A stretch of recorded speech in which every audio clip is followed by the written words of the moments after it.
Hello Flosstube, hello my friends, hello fellow creatives. I'm Margaret, this is Maggie Lou Stitches, and again we need to talk. Thank you for being here in advance, thank you for listening. I have things we need to talk about and I need to talk about it to you.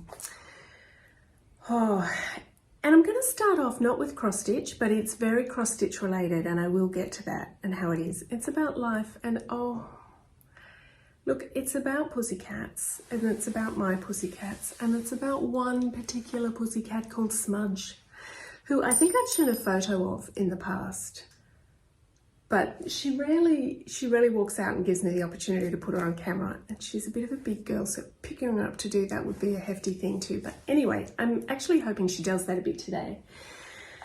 Oh, we've had a time with her. Look, we need to talk about when our animals get sick, when our pets get sick. It is just, it's not good. I don't like it. So Smudge is 11, and for the last few weeks we've noticed that she has some sores on her skin, but I've been watching them thinking they're healing. But then she started vomiting a lot, and then she started not eating, and it got a bit dire there, so it's off to the vet.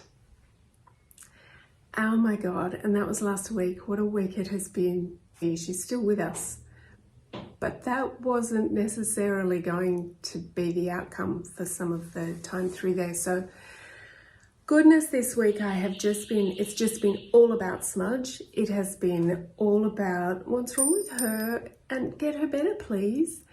But it has also been about confronting some of the realities of being a pet owner in this world, this society, this age, where it's really wonderful, but it's really expensive, vet care.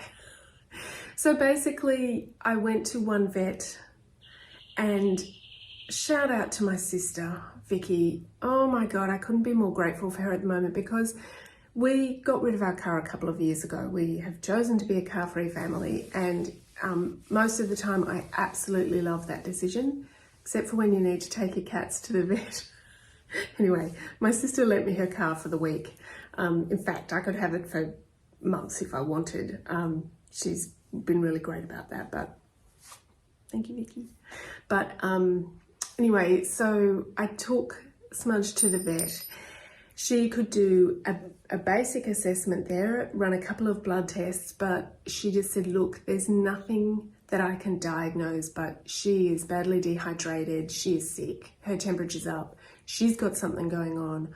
I highly recommend you go to the emergency vet, where they can do all sorts of procedures. She'll probably need to stay in overnight at hospital to see if we can find out what's going on. But she sort of warned me it would be expensive, and so then we went to that vet and they did another assessment and they took another couple of blood tests, and then they said, look, she needs to have an ultrasound. We can't do ultrasounds till the morning because we have a visiting sonographer who does them.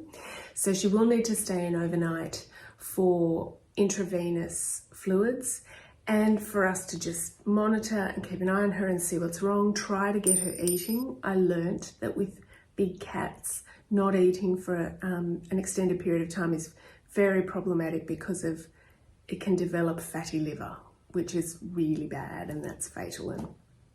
But that's a secondary condition that you don't want to happen after whatever this first condition is. And so they told me all of that, let's keep her in overnight. And I'm like, yep. And they said, look, we just need to give you an estimate first. That'll be $4,000 for that treatment. I'm just like, what? What? So I said, all right, what other options do we have here? Clearly, I'm not going to leave her in overnight because I think that's half of the cost that you're talking about. So we managed to come up with another solution where I would have her back at the hospital at 6:30 the next morning, and I would take her home at night, and they gave her some subcutaneous fluids. And anyway, at the end of the examinations, they were basically able to tell me that we don't know what's causing this. There could be some sinister underlying condition. We may need to consider euthanizing. and they just sort of start listing all the things that are wrong with your cat. And I didn't like that either. The details are a bit confronting when you're just like, she's a beautiful girl. And what does all that mean? And I don't consider 11 very old for a cat. We had to go through this about 15 years ago with our first lovely cat, Stanley, and we had to have him euthanized at 16 years of age, but he needed, like I felt like I was doing him a favor by the, he was elderly. Smudge is an elderly. And so anyway, this was all very confronting. And in the end, we brought her home with appetite stimulant medication, anti-nausea medication, different things for her to try to, they were just like, you've got to try to get her to eat, do everything you can to encourage her to eat. She's been shaved on her tummy and shaved on her flank and shaved on her neck and shaved on her paws where they had to do various things. And it was very much like, look, monitor her, but within a few days you'll know and you'll have to make a decision. Oh, so that's been this week, and it's been really stressful because while I was taking to the vets over those couple of days, it was good in that I was doing something. I felt like I was doing the right thing by her. She was an excellent pussycat. She loves car rides, so she was really good going to the vet, and she's very docile and agreeable at the vets. She always has been. She's only ever had to go to the vet once before in her life, and she was fantastic then too. She's such a good girl. But when it was just, okay, back at home and monitoring and see if there's just more decline and what that leads to, or see if, and also, by the way, we don't know what this is, and it would cost you many more thousands of dollars to go through much more extensive specialist imaging to find out what's going on. I think on about the third day, it just all built up and it really got to me. I got so sad and I was just a bit of a mess, just like hovering over Smudgy every hour, just like, do you want to eat? Can we do this? How are you?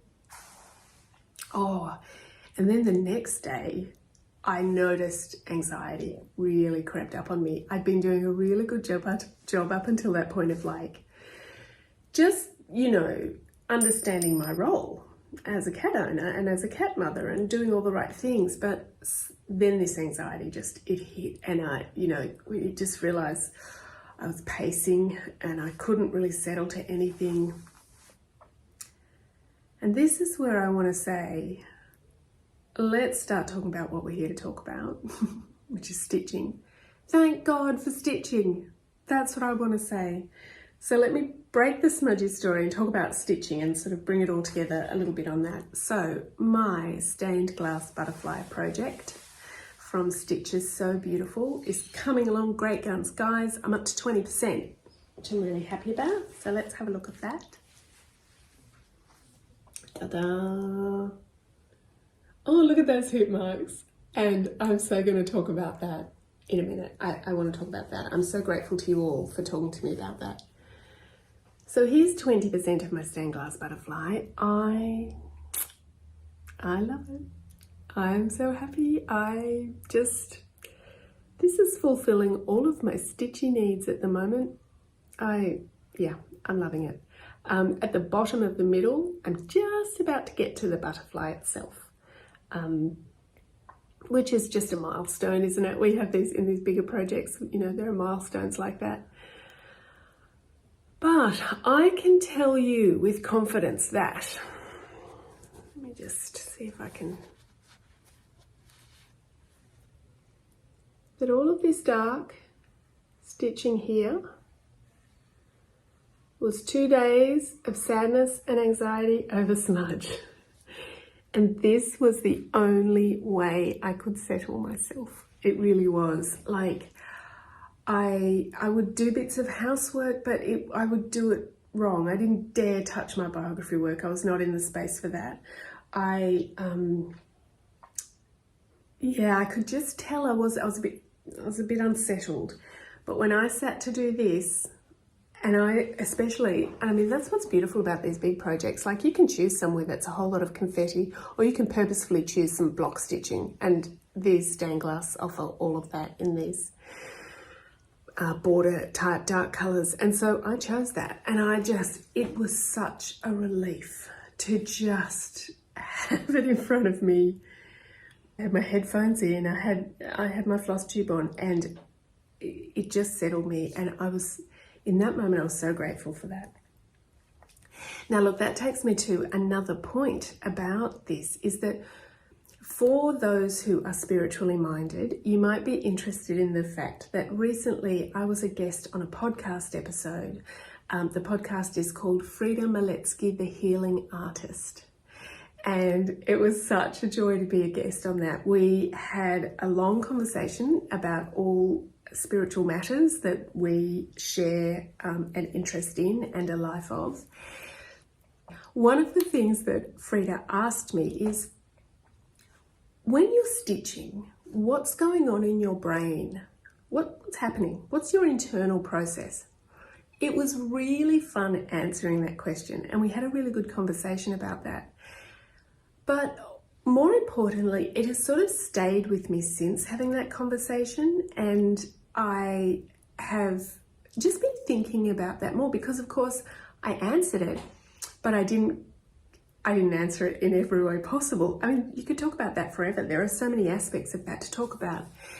And I realized, so for instance, I did talk about what goes on in my brain, but I didn't talk about the fact that I'm also possibly listening to music or watching a Flosstube as well, which is like an added factor to what's going on.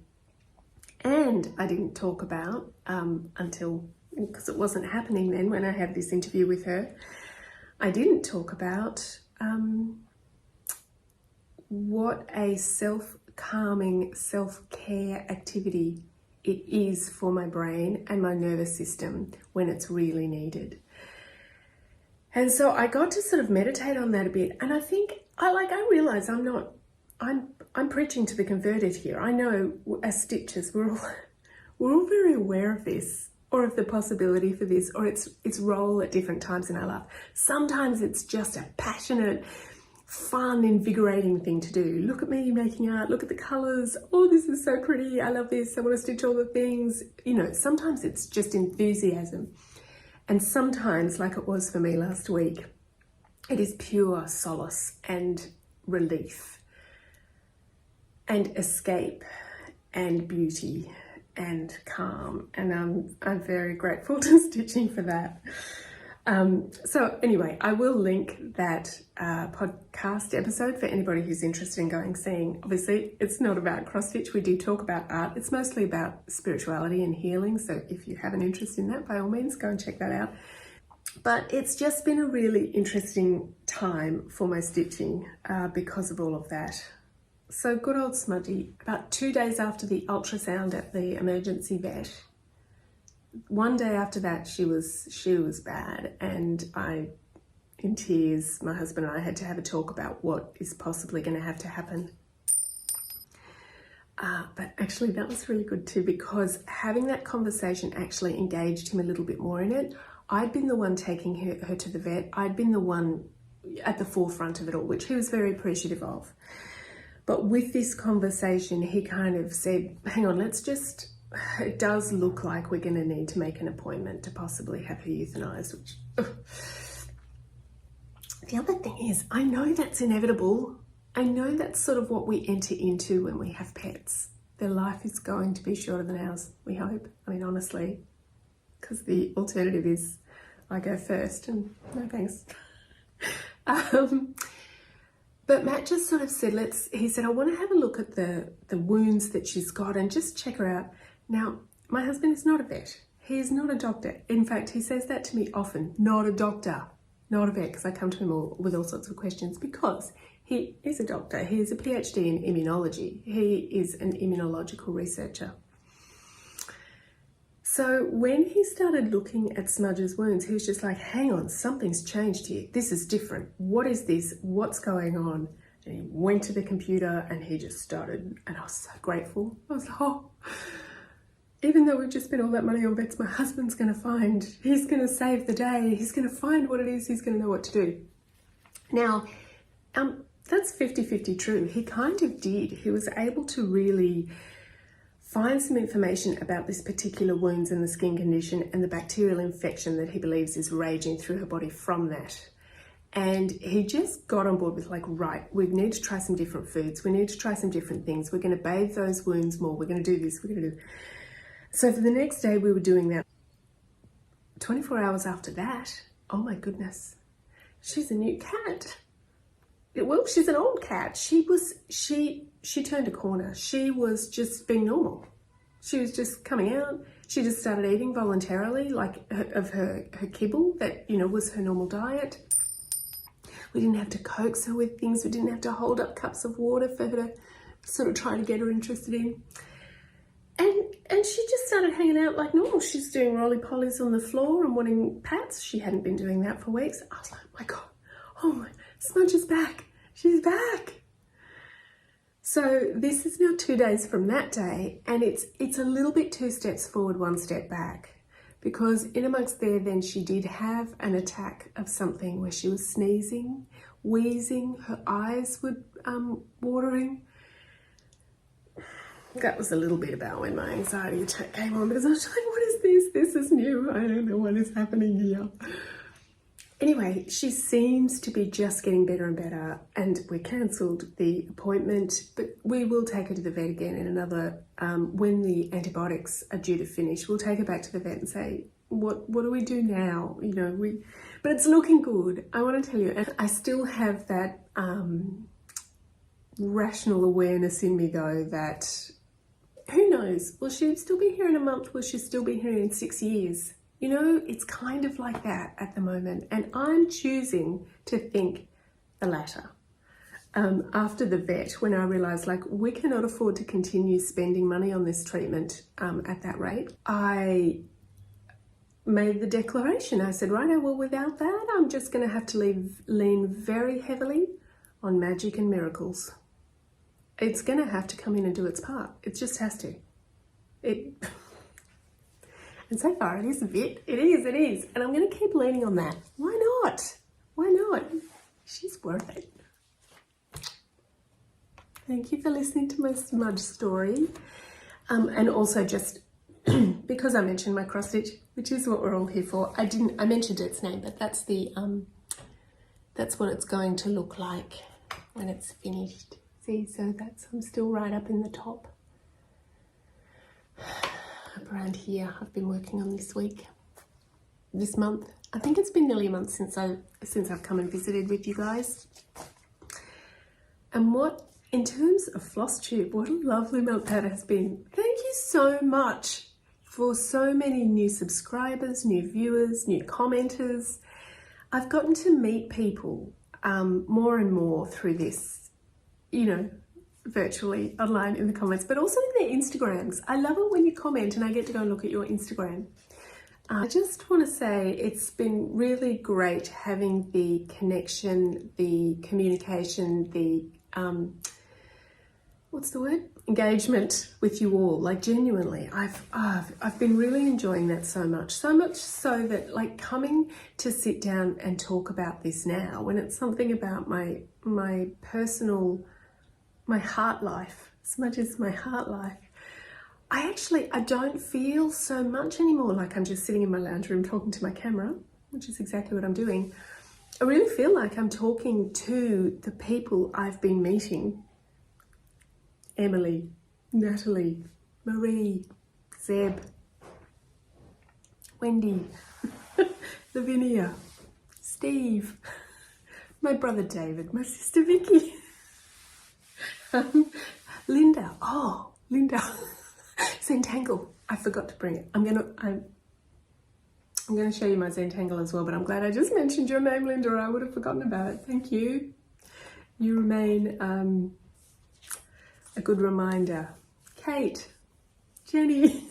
If I keep saying names, then I'll feel bad because I'll have forgotten somebody. Did I say Katie? Did I say Charlie? Did I say Barbara? Anyway, I just really, Christine, Freda. Okay, I'm gonna stop, but I just want to say thank you so much for watching. And now let's get to this other matter that I talked about before.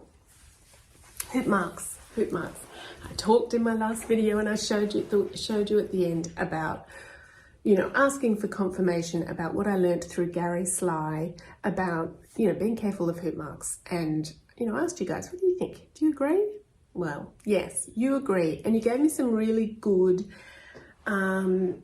of your own personal experiences with hoop marks and your own practices, what to do because when you are a hoop stitcher, but you want to avoid hoop marks. I really appreciated all of that and it has helped.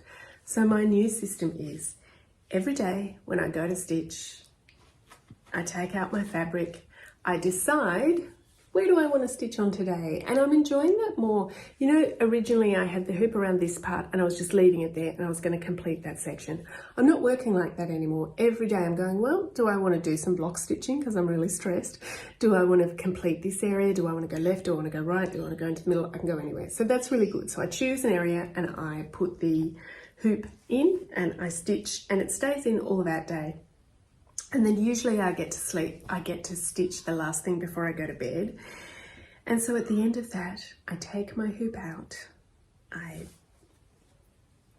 pop my stitching in its little box and it feels like I've packed up for the day. And it sort of feels like for the next day, it's like new start. And that's actually feeling really nice compared to where it was just sitting waiting for me to get back to it. And I sort of felt like it was more efficient time-wise to have it just still in the hoop, sitting there, right, pick it up, go. This feels a little bit more like there's a little bit of ceremony to the starting stitching at the beginning of the day and ending stitching at the end of the day. I really like it. There is one comment that I just loved. I love them all, but there is one that I just really appreciated because I say it to myself now. And this was Zeb Stitches from New Zealand. And this was her comment, which kind of summarizes most of the comments I got. Her comment was, I disagree with Gary about the hoop. At the very least, loosening the tension each night once you're done stitching. Not just because of framing, but because of fabric distortion, where the weave itself gets all muckety-muck. And I just love that. And I've been saying to myself when I take it out, you don't want the weave to get muckety-muck. And it helps, and I take it out. And muckety-muck is just my new favourite saying of just anything. You know when you just see something and it just resonates, you just go, yeah, I don't want my weave getting muckety-muck. Thank you, Zeb. This is perfect, perfectly described. Oh, and now I mentioned Zentangle, but I didn't bring it with me. So we're going to move on to that now. Let me just get it. Hold on. No cats have come in. Anyway. I kind of thought they would, but they're both fast asleep, which is a really good thing. Poor old Charlie. See, Charlie, my other cat, who you have met on here, I mean, she's 16. I should be more worried about her. I shouldn't worry at all. I'm trying not to exist in the state and the energy of worry. How did I get onto that again? Because that's what my brain's doing with Smudge. Everything comes back to my cats, no matter what I try to talk about. Okay, let's talk about Zentangle. I am not finished my Zentangle opus. I haven't done a lot of work on it, but I have done some. And, oh, I better put up a picture of where I was at before. And now I'll show you it in its current state of progress and tell you a little bit about what has progressed with it. So I've done more tangling in it. So particularly this tangle here at each part, I've done more of that. I think that's the only new tangle I actually added to it, but I've also started with shading and fill. So which is basically a step where I've done all of the actual pen work, I've done the tangling, and now I'm going in to do shading. And shading in Zentangle is very much like backstitch and cross stitch. It can be looking good before the shading, but the shading makes it pop. It really does. And so I've started some shading and fill. And by fill, I just mean as I'm shading, I might notice that a tangle that I've done would benefit from some more fill of black ink.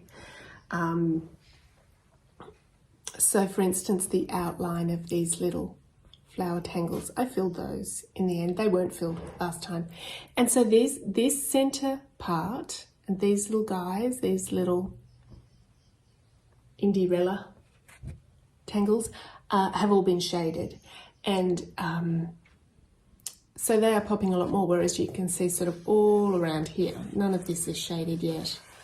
Yeah, there's a lot more. So I sort of start from the center out so that I'm not, when I'm shading with graphite, so that I don't have to cover it with my hand as I continue working. I work from the center out to the edges. And so this is how that's coming along.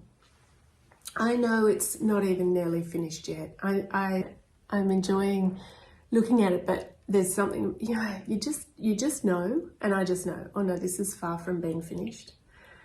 And you know, I haven't had a good session with it for a while. I've sort of done bits and pieces while I went to do some stitching in my stitching corner, my stitching chair a couple of weeks ago, but it's also, one corner of it is my stitching corner and the other is my husband's office. He works from home.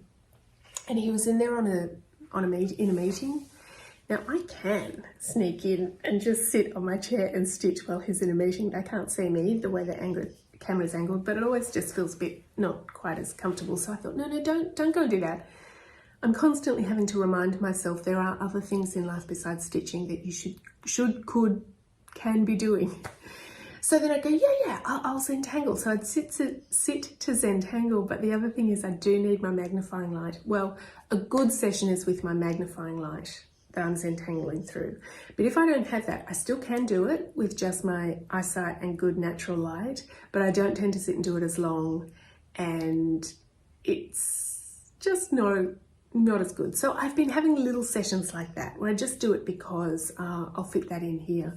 But I haven't had a really good session where I set up the light and I sit with it for, you know, a good hour or two and really immerse in it and really get into that Zen state where that is all that exists to me. And I must admit, before I started cross-stitching again and when I was deeply into Zentangle, it was Zentangle that gave me that space that I was talking about with my stitching this time in my sort of anxious state. Zentangle has very much been that thing for me.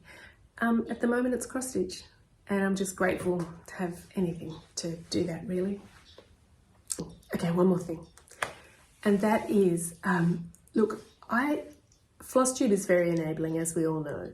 Watching people's projects and the amount of like, oh my goodness, that is so beautiful, you know, and you've heard me say here before, that one of the ways I deal with sort of being a monogamous stitcher and a minimalist in what I own is by just being really pleased that other people are stitching things so I don't have to. It's like, oh, just enjoy that they're doing it. Just enjoy that.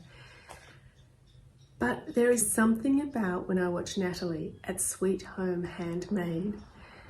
I don't know why, but I love all channels and everything everybody's stitching, but when I see her stitching, it pulls. I really want to stitch that. I love everything she shows. For some reason, they're just like, I wouldn't have said our stitching is similar until she shows me all the stuff, and then I just go, well, there it is now. I want to stitch that. What was the last thing she talked about? Madame Chantilly patterns? Oh. I commented to her, I did not need to know about Madame Chantilly. That's just given me a whole other path to go down. But I have a point here. She asked in her recent video for us to comment on what's our favourite cat pattern. Now, I have a lot of cat patterns in my wish list, and my favourite one changes all the time. I think I'm going to get to that one day. Oh no, not that one. I'm going to get to this one day. Oh, I've seen a new one. I'm going to get to that one day. And something happened between all this going on with Smudge, between seeing Natalie's cat patterns and the ones she does, as well as others that aren't cats. I suddenly just got a bit focused about these cat patterns, and I started looking for more, and I just thought, this is so silly, but I just thought, I want to become a stitcher of cats. That's all I want to stitch from now on. After the butterfly or during the butterfly, I don't even know when, I'm going to start stitching more cats. Now, will I? Or is that just, you know, I don't know. But I just wanted to say, Natalie, you are just such a positive influence on my cat stitching. That's all. You're a joy to watch. I really enjoy your channel, so thank you again. I've mentioned Natalie before, but just, it's relevant. She's got some beautiful cat patterns. Okay, that's it for now. Again, thank you for listening, thank you for watching, thank you for subscribing, thank you for commenting. Thank you for all the lovely words that people have said to encourage me in this channel. I need encouragement just like anybody does. I have my doubts. I finish it and go, oh my goodness, I didn't mean to talk like that, be like that, have that happen. I don't know. We all have doubts. And I think I've been made more aware of doubts this week with Smudge because decision making comes up for the welfare of an animal. And it's like, you have to, I want to be in good confidence about those decisions. But boy, doubt, that's a bit of a beast that I have to manage, as we all do. So I hope you're all doing well with that. I hope you're all doing well with your beautiful animals. Share them with me. Please come and tell me about your animals that you love. Cats, dogs, hamsters, fish, birds, anything. I hope you're well. I hope you're managing really well with sadness, anxiety, doubt. And I hope that you too can lean more into magic and miracles and stitching to feel a little bit better with all of that. So that's it. Go enjoy your stitching. Thank you for being here. I am going to go and enjoy mine today. Very much so. Magic, miracles and stitching. That's what it's all about. Thanks everybody. Till next time. Bye.